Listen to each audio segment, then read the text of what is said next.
Hello and welcome back to a brand new video. This is part 1 of my lecture series Basics of English Learning for Beginners.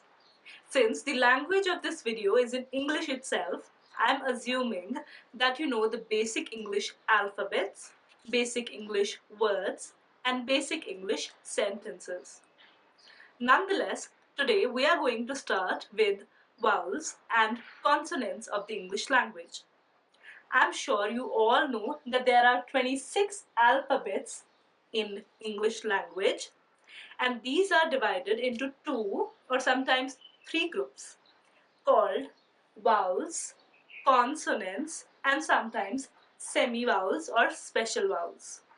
Let's see which ones of these are vowels and which ones are consonants.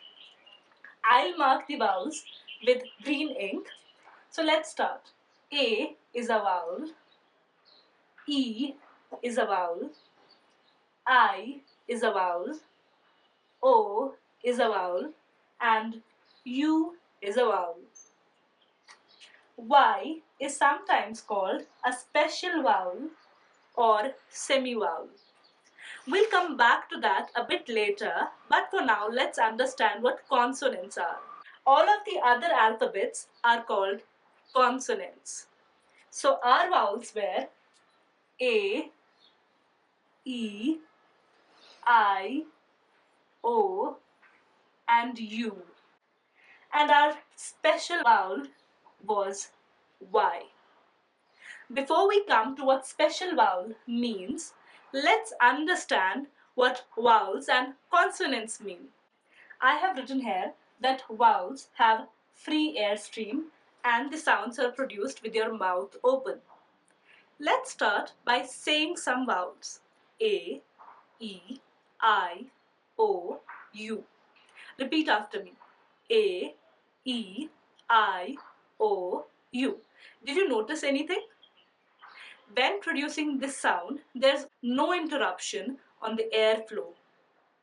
The air flows freely from your lungs. So A, E, I, O, U doesn't involve closure of your mouth. Now let's come to consonants. Are they any different? Let's start by making some consonant sounds. Can you say this, this, this, this, and this?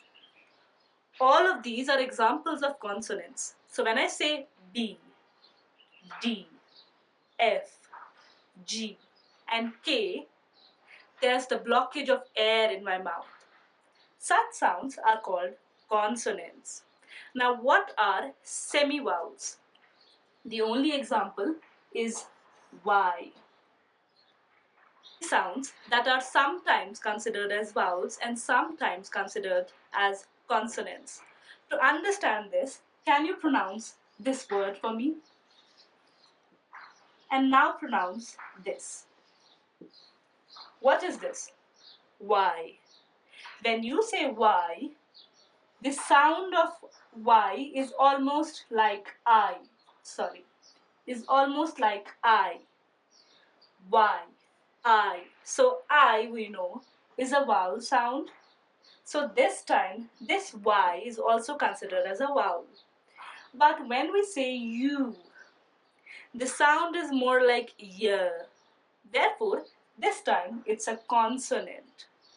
Thus, Y is called a semi-vowel. Now, let's look at some basic English words and recognize if they have vowels, consonants, or both. Let's start with cat, mat, ant, door, people, car, head. So let's recognize the consonants and vowels. Here A is a vowel. A is again a vowel. A is a vowel. O, both the O's are vowels. E is a vowel. A is a vowel and EA is a vowel. Rest of the alphabets are consonants. But did you realize that all of these words have vowels? If you did, then you are right, because almost all of the words in the English language have a vowel or more than one vowels in them. That's all about vowels and consonants. Did you understand today's lesson? If you did, then do not forget to subscribe to my channel, and your fee for this course is one YouTube like. I have one question for you as well. Do you know any words that do not have any vowels? If yes, then mention those words in the comment section down below. Next lecture is going to be about articles, a, an, and the. Stay tuned for the next class.